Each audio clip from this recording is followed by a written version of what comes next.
أعوذ بالله السميع العليم من الشيطان الرجيم من همزه ونفخه ونفسه بسم الله الرحمن الرحيم ربي يسر ولا تعسر وتمم بالخير ربي زدني علما الذين عاهدت منهم ثم ينقضون عهدهم في كل مرة وهم لا يتقون فإما تثقفنهم في الحرب فشرد بهم من خلفهم لعلهم يذكرون وإما تخافن من قوم خيانة فانبذ إليهم على سواء إن اللہ لا يحب الخائنین۔ یہ 3 آیات مبارکہ ہیں، آیت نمبر 56 سے 58 یعنی 56 سے 58۔ سورہ انفال ہے، 10واں سپارہ ہے۔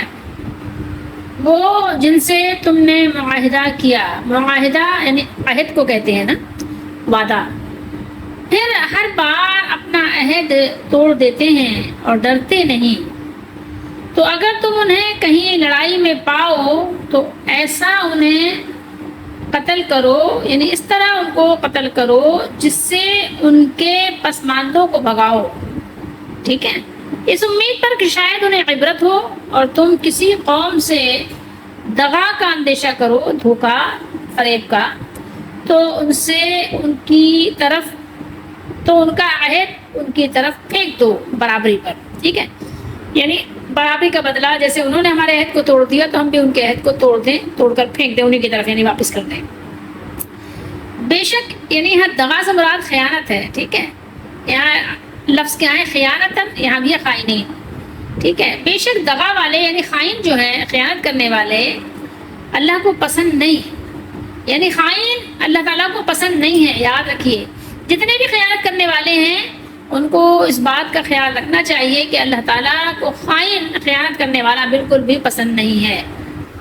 اگر آپ نے غور کیا ہو تو اوپر کی آیت میں جب تمام کفار کا وصف بیان فرمایا، یعنی وصف کہیں آپ، ان کا نیچر کہیں، ان کا مزاج کہیں، جب بیان کیا کہ وہ ظالم ہیں، تو اب یہاں کفار کی بعض خاص شرارتوں کا ذکر فرمایا۔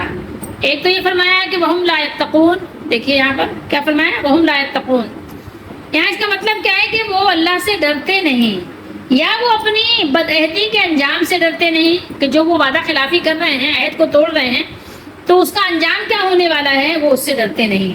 لیکن جو اہل یہود تھے، جو خاص کر مدینے میں آباد تھے، تو ان کے لیے اسلام کی بڑھتی ہوئی قوت بالکل بھی گوارا نہیں تھی، بہت ناگوار تھی، انہیں ایک نظر بھی اسلام کی بڑھتی ہوئی قوت بھاتی نہ تھی، پسند نہیں آتی تھی۔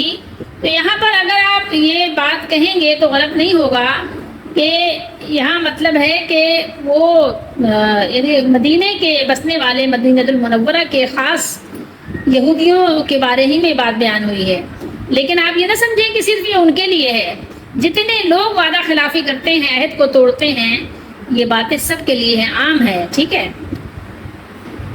ایکچوئل میں بات اصل میں یہ تھی کہ جب نبی کریم صلی اللہ تعالیٰ علیہ وآلہ وسلم مدینہ شریف پہنچے اور مدینہ میں آپ رہائش پذیر ہوئے، تو وہاں یہودی بھی آباد تھے، تو ان کے ساتھ عہد کیا تھا کہ اچھے پڑوسیوں کی طرح، اچھے ہمسایوں کی طرح رہیں گے اور ایک دوسرے کے ساتھ باہمی تعاون بھی کریں گے۔ تو اچھے ہمسایوں کی طرح رہنے اور باہمی تعاون کا معاہدہ ان لوگوں نے کیا تھا، لیکن پھر اس کو پورا نہیں کیا، نبھایا نہیں۔ کبھی وہ اوس اور خزرج، یہ جو قبیلوں کے نام تھے، ان کے درمیان جاہلی عصبیت ابھار کر، پرانی باتیں یاد دلا کر ان کو آپس میں لڑانے کی کوشش کرتے، اور کبھی اسلام کے دشمنوں کی ہتھیاروں سے مدد کر کے معاہدے کی بار بار خلاف ورزی کرتے، اور جب ان سے کہا جاتا تو کہہ دیتے کہ ہمیں معاہدہ یاد نہیں رہا، ٹھیک ہے، لیکن جو ہی موقع ملتا پھر کوئی ایسی حرکت کر گزرتے جو معاہدے کی خلاف ورزی ہوتی، حتیٰ کہ اس معاہدے کے ہوتے ہوئے ان کا سردار جو تھا کعب بن اشرف، جو بدر میں قریش کی شکست سے انتہائی سیخپا ہوا تھا، مکے پہنچا اور وہاں مقتولین کفار بدر کے ہیجان انگیز مرثیے پڑھ کر قریش کے نوجوانوں کو مسلمانوں سے انتقام لینے کا جوش دلاتا رہا۔ ایسے ہی لوگ ہیں جنہیں اللہ تعالیٰ نے قرآن میں شر دواب کہا ہے، آپ نے دیکھا ہے، ہم نے آیت میں یہاں تلاوت کیا تھا، ٹھیک ہے، تو ان کو بدترین جانور فرمایا۔ یہاں انہیں کفر اور بغاوت کی وجہ سے یہ لوگ انسانیت کے شرف سے محروم ہو چکے ہیں. اور آپ کو معلوم ہے کافر کسے کہتے ہیں؟ جو اللہ کی بات نہ مانے. ٹھیک ہے، جو اللہ کی بات نہ مانے، اللہ کے حکم کو پیچھے ڈال دے، یقینی بات ہے کہ وہ کافر ہے. اور کافروں کا تعلق تو انسانوں سے ہے ہی نہیں. کفر کا ارتکاب کر کے وہ جانور، بلکہ جانوروں میں بھی سب سے بدتر جانور بن گئے ہیں. اللہ تعالیٰ نے بتا دیا. تو یہ بدعہدی کرنا کیا ہے؟ یہ آپ کو پتا ہے، اچھی طرح پتا ہے. جو آج آپ اتنے وعدے کرتے ہیں اور توڑ دیتے ہیں وعدوں کو، ان لوگوں کو اس میں بڑی عبرت کی بات ہے، ان کے لیے درس عبرت بہت زیادہ ہے. اللہ نے فرمایا فشرد بہم، کہ ان کو ایسی مارو کہ جس سے ان کے پیچھے ان کے جو حامی ہیں، ان کے جو ساتھی ہیں، ان کے ساتھیوں میں بھگدڑ مچ جائے. اور وہ ایسی کہ آپ کی طرف اس خوف سے رخ بھی نہ کریں کہ کہیں ان کا بھی وہی حشر نہ ہو جو ان کے جیسے لوگوں کا ہوا ہے. ٹھیک ہے، مالا سوائی نہیں ہے. اللہ تعالیٰ نے بیان کیا کہ برابری کی حالت میں ہے نا، سوا برابر کو کہتے ہیں نا. تو برابری کی حالت میں کا مطلب ہے کہ انہیں باقاعدہ خبردار کیا جائے، مطلع کیا جائے، خبر دی جائے کہ آئندہ ہمارے اور تمہارے درمیان کوئی معاہدہ نہیں ہے، تاکہ دونوں فریق اپنے اپنے طور پر اپنی حفاظت کے ذمہ دار ہوں. کوئی ایک فریق لا علمی ایسا نہ ہو کہ غفلت اور مغالطے میں مار دیا جائے، نہیں، بلکہ لا علمی اور مغالطے میں نہ مارا جائے. اسلام بہت خوبصورت دین ہے، بہت خوبصورت ادب سکھاتا ہے. اسلام میں کبھی ایسا نہیں ہے کہ آپ کسی کو غفلت میں ماریں. ٹھیک ہے، پہلے آپ اس کو خبردار کریں، آگاہ کریں، اس کو اپنا پیغام پہنچائیں، اور پہلے آپ صلح کی بات کریں. اسلام ہمیشہ اس طرح کی بات کرے گا. آپ کو جب بھی دیکھیں گے اسلام اسی طرح کا آپ کو سبق اور ادب سکھاتا ہے. لیکن یہ ہے کہ جب لوگ بات نہ مانیں تو پھر ان کو خبردار کر کے اور پھر ان سے مقابلہ کرنا ہوتا ہے. تو یہاں پر اللہ تعالیٰ نے، اور ظاہر ہے کسی انسان کا بنایا ہوا قانون بھی نہیں ہے، یہ قانون بھی اس کا ہے جس نے انسانوں کو پیدا کیا اور زمین پر بسایا اور ان کے بسنے کے لیے تمام طرح کے انتظام کیے. تو اللہ تعالیٰ نے یہاں پر یہ بیان کیا ہے کہ یہ لوگ عہد توڑنے والے ہیں، عہد کو توڑ دیتے ہیں، کسی بھی طرح کے عہد کی پرواہ نہیں کرتے. تو یہ جب عہد توڑ دیتے ہیں اور گناہوں کا ارتکاب کرتے ہیں، گناہوں میں یعنی گناہوں کو جب بھی یہ کرتے ہیں تو ذرا سا بھی نہ جھجکتے ہیں، نہ اللہ سے ڈرتے ہیں، نہ ان کو کوئی خوف ہوتا ہے، نہ آخرت کی ان کو کوئی پرواہ اور فکر ہوتی ہے. تو یہ ایسے لوگ ہیں کہ اگر آپ ان کو لڑائی میں پائیں تو ان پر غلبہ اور تسلط حاصل کر لیں، اور پھر کیا کریں، ان کے پیچھے جو لوگ ہوں ان کو آپ کیا کریں، جو ان کا ساتھ دینے والے ان کو آپ بھگا دیں، انہیں بہت شدید اور عبرتناک سزا دیں. ٹھیک ہے، یہ کیوں ہے؟ تاکہ دوسرے لوگوں کو سبق حاصل ہو، عبرت حاصل ہو. یہ کس کے اقوال ہیں؟ یہ حضرت عبداللہ بن عباس رضی اللہ تعالیٰ عنہما ہیں، حسن بصری ہیں، ضحاک ہیں، سدی ہیں، عطا خراسانی وغیرہ، ان سب کا یہ قول ہے. ٹھیک ہے، یہ صحابہ اور تابعین بزرگ ہیں. ٹھیک ہے، یہاں بتانا یہ مقصد ہے کہ انہیں شدید ترین سزا دیں اور خوب تحقیق کریں تاکہ دیگر، چاہے وہ عرب کے لوگ ہوں چاہے وہ عجم کے لوگ ہوں، ٹھیک ہے، اس سے دشمنان اسلام بھی عبرت حاصل کریں اور شاید کہ ان کو اس عبرت سے بہت بڑی عبرت بھی حاصل ہو. ٹھیک ہے، لعلہم یذکرون، اللہ نے فرمایا لعلہم یذکرون. یہ ایسے لوگ ہیں کہ انہوں نے زمین میں بڑا فساد برپا کیا ہے، اور فساد کی ایک بہت بڑی وجہ یہ بھی ہوتی ہے جب آپ وعدہ کر کے وعدہ توڑ دیتے ہیں نا، عہد کو پورا نہیں کرتے، تو ایک بہت بڑا سبب جو ہے وہ فساد کا یہ بن جاتا ہے. تو اگر ان کو سزا ملے گی، اس طرح کے لوگوں کو سزا دی جائے گی، تو امید ہے کہ شاید وہ اس خوف کی وجہ سے کہ مجھے سزا ملے گی، اللہ سے تو چونکہ وہ ڈرتے نہیں ہیں، آخرت پہ تو وہ ایمان اور یقین رکھتے نہیں ہیں، تو اس سزا کے ڈر سے شاید وہ عہد شکنی کرنا، عہد کو توڑنا چھوڑ دیں، عہد کو پورا کریں، عہد کو نبھانے کی عادت بنائیں. تو ورنہ یہ کہ مجھے بھی ویسی سزا ملے گی جیسے کہ پہلے والے عہد توڑنے والوں کو ملی ہے، تو اس لیے ان کو اللہ تعالیٰ نے سزا دینے کا حکم دیا ہے. اور اگر آپ کو کسی قوم سے خیانت یعنی عہد شکنی کا خوف ہو، یعنی کسی ایسی قوم سے جن سے آپ نے عہد کیا ہو یہ خوف ہو کہ وہ عہد کو توڑ دیں گے، عہد شکنی کریں گے، وہ قوم عہد شکنی کرے گی، تو کیا کریں آپ؟ فَانبِذْ إِلَيْهِمْ عَلَى سَوَاءٍ، تو ان کا عہد انہی کی طرف پھینک دیں. ٹھیک ہے، ان کو پھینک دیں اور برابر کا جواب دیں، یعنی انہیں معلوم کرا دیں کہ آپ نے بھی عہد کو توڑ دیا ہے. ٹھیک ہے، جب تم ہماری بات نہیں مانتے تو بدلہ لینا تو جائز ہے نا اسلام میں، ہم بھی نہیں مانتے تمہاری بات، تم ہمارے عہد کو نہیں اہمیت دیتے، ہم بھی تمہارے عہد کو تمہاری طرف پھینک دیتے ہیں، ہم تم سے عہد کریں گے نہیں، ٹھیک ہے؟ آپ کو بھی اور ان کو بھی معلوم ہو کہ آپ کی ان کے ساتھ اور ان کی آپ کے ساتھ جنگ ہے، اور اب آپ کے اور ان کے درمیان کوئی عہد و پیمان نہیں ہے، اور اب آپ اور وہ اس سلسلے میں برابر ہیں، ٹھیک ہے؟ دونوں پارٹیاں اپنے اپنے طور پر آزاد ہیں۔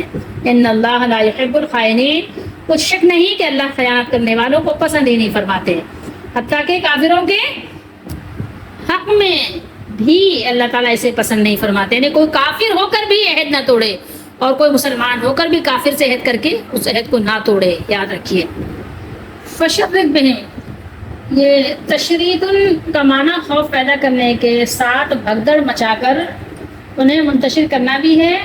اگر کبھی لڑائی میں آپ انہیں کہیں پا لیں تو انہیں بدعہدی کی ایسی سخت سزا دیں کہ ان کے پیچھے جو دوسرے ایسے کفار ہیں اور جن کے ساتھ تمہارا معاہدہ ہے وہ بھی یعنی مرعوب اور خوفزدہ ہو جائیں، ٹھیک ہے؟ ان کے اندر پھر رعب طاری ہو جائے اور انہیں ایسی عبرت حاصل ہو کہ معاہدے کی خلاف ورزی کا نام تک نہ لیں۔ اور لغت میں تشرید کا معنی ہے ہلاک اور پناہ گندہ کرنا، لیکن اس کا عام استعمال اس مفہوم میں ہوتا ہے کہ کسی کو ایسی سزا دینا جسے دیکھ کر دوسرے لوگ ان کی راہ اختیار کرنے سے رک جائیں۔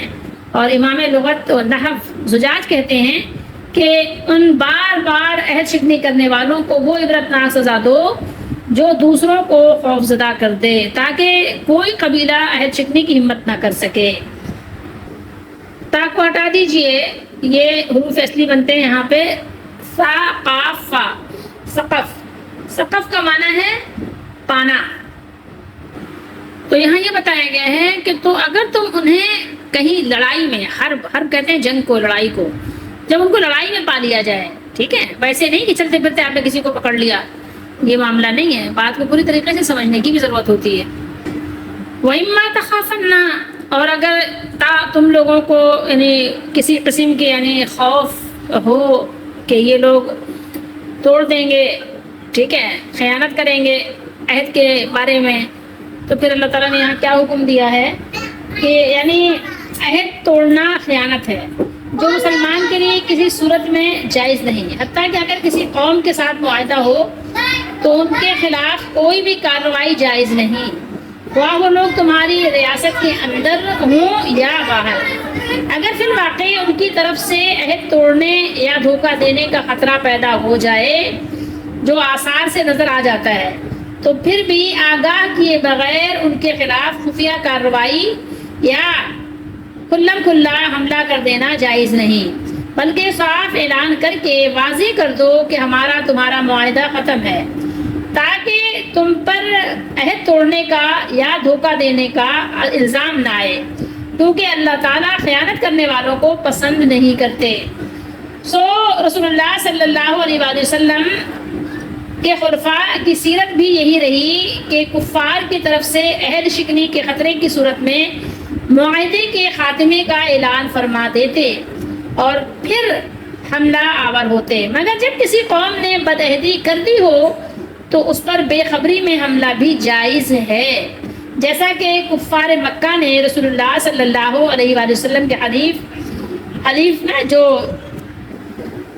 حلیف اسے کہتے ہیں جو آپ کی یعنی فیور کر رہا ہو، تو رسول اللہ صلی اللہ علیہ وسلم کے حلیف جو بنو خزاع پر یعنی بنو بکر کے حملے میں شریک ہو کر صلح حدیبیہ کا معاہدہ توڑا، تو رسول اللہ صلی اللہ تعالیٰ علیہ وآلہ وسلم نے ان پر بے خبر نہیں دیا، آپ نے خبر دیے بغیر چڑھائی کر دی، اور انہیں خبر اس وقت ہوئی جب اسلامی فوجیں مکہ کے قریب آ پہنچی۔ مسلمان اپنے معاہدوں کی بہت پاسداری کرتے ہیں، اور اس کی پاسداری کی ایک مثال آپ کو ہم دیتے ہیں حدیث شریف سے، کہ جو مسند احمد میں بھی ہے، ابو داؤد میں بھی ہے، اور امام ترمذی نے بھی اس کو صحیح فرمایا ہے کہ اس کی پاسداری کا آپ اندازہ اس طرح لگا لیں کہ مسند احمد میں امام احمد نے سلیم بن عامر سے روایت کیا ہے کہ حضرت معاویہ امیر معاویہ رضی اللہ تعالیٰ عنہ سرزمین روم میں چل رہے تھے، آپ کے اور ان کے مابین معاہدہ تھا، کس کے؟ یعنی رومیوں کے، اور آپ چاہتے تھے کہ ان کے قریب پہنچ جائیں اور جب معاہدے کی مدت ختم ہو تو ان پر حملہ کر دیں۔ تو انہوں نے دیکھا کہ ایک بزرگ کسی یعنی سواری پر جو کوئی جانور تھا، جو بھی اونٹ ہو، گھوڑا ہو یا خچر ہو، اس پر سوار ہیں اور کہہ رہے ہیں اللہ اکبر اللہ اکبر، وعدہ وفا کرنا ہے، وعدہ وفا کرنا ہے، وعدہ پورا کرنا ہے اور بے وفائی نہیں کرنی۔ رسول اللہ صلی اللہ علیہ وآلہ وسلم نے ارشاد فرمایا ہے من کان بینہ وبین قوم عہد، ٹھیک ہے؟ تو یہ پوری حدیث ہے، جس کسی قوم کے مابین یعنی درمیان عہد ہو تو جب تک مدت گزر نہ جائے کوئی گرہ نہ کھولے، ٹھیک ہے؟ کوئی گرہ نہ کھولے نہ باندھے، یا ان کا عہد انہی کی طرف پھینک دے اور برابر کا جواب دے۔ تو حضرت امیر معاویہ رضی اللہ تعالیٰ عنہ کو جب یہ حدیث پہنچی تو وہ واپس آ گئے۔ حدیث بیان کرنے والے کون تھے؟ یہ بزرگ حضرت عمر بن عباسہ رضی اللہ تعالیٰ عنہ تھے۔ اس حدیث کو امام نسائی نے بھی بیان کیا ہے، امام ترمذی نے بھی اس کو بیان کر کے اپنے صحیح میں اسے حسن صحیح قرار دیا ہے۔ صحابہ کرام رضی اللہ تعالیٰ عنہم اس بات کا بہت اہتمام کرتے تھے کہ رسول اللہ صلی اللہ علیہ وسلم کا حکم اور آپ کا عمل کیا ہے۔ تو جب بھی ان کے پاس کوئی حکم یا عمل پہنچتا وہ فوراً سر تسلیم خم کر دیتے، ٹھیک ہے؟ سارے تقاضے سنت کے وہ پورے کرتے اور اسی پر عمل کرتے۔ جب تک مومن اپنے پیارے حبیب رسول کریم صلی اللہ علیہ وآلہ وسلم کے فرمان کو واجب التسلیم یقین کرتے رہے تو اس کی جبین کے شکن دیکھ کر وقت کے تقاضے اپنے آپ کو بدل دیا کرتے تھے۔ سمجھ رہے ہیں آپ بات کو؟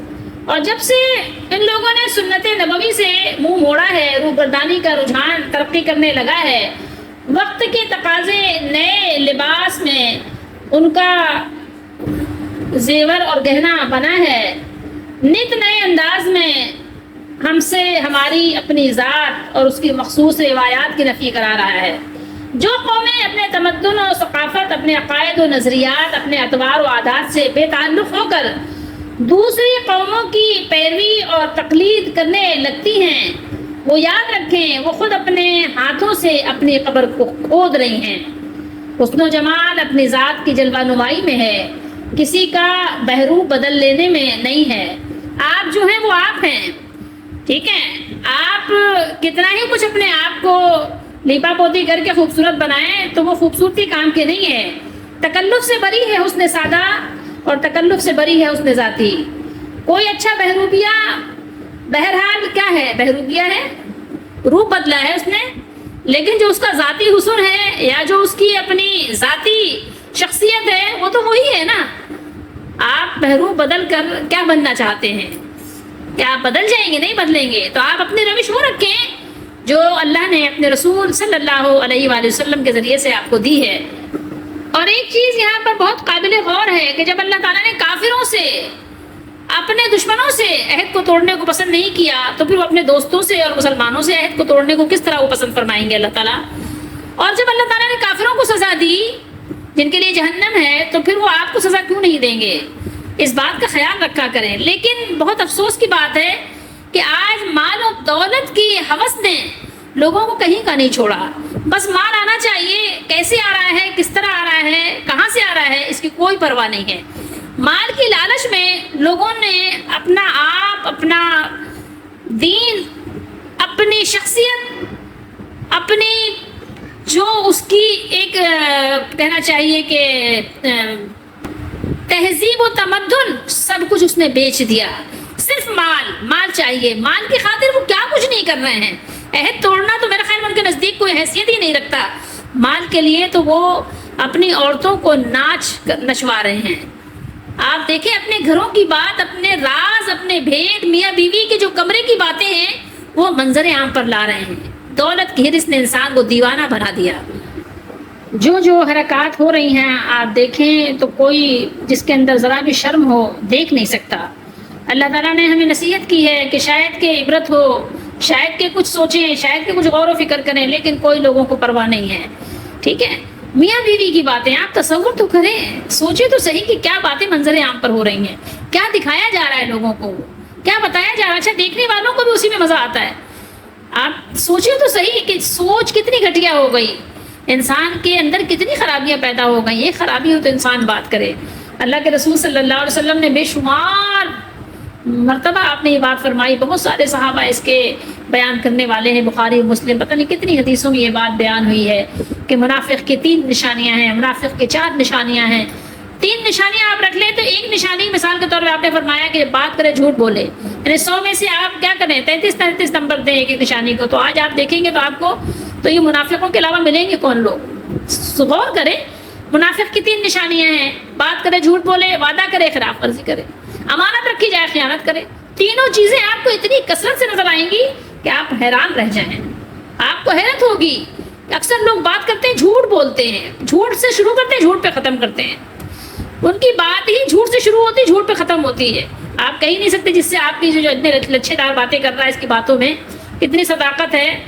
شاید ہی کبھی 100 باتوں میں ایک بات کبھی کسی کی صحیح بھی ہوتی ہو. ایسے لوگ آپ کو زیادہ تر ملیں گے. زیادہ تر آپ دیکھ لیں, کرایہ دار رکھنے جائیں جب دیکھ لیں, مالک مکان کو دیکھ لیں, اور کسی سے آپ لین دین کریں تو دیکھ لیں, کسی سے آپ کچھ خریدیں تو دیکھ لیں, کسی کو کچھ بیچیں تو دیکھ لیں, جس معاملے میں چاہیں آپ پرکھ لیں لوگوں کو.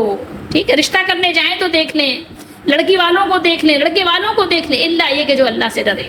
ورنہ ہر طرف آپ کو یہی چیزیں نظر آ رہی ہیں. خائن, خیانت کرنے والے, خائن خیانت کرنے والے, جھوٹ اور جھوٹ بولنے والے, جھوٹے, مکر و فریب, دھوکہ سے بھرے لوگ آپ کو ملیں گے. افسوس افسوس, جتنا افسوس کرے کم ہے. اگر آپ روئیں نا تو کیا کریں, پھر ٹینشن تو ہوتی ہے نا, ان چیزوں کی نہیں ہوتی.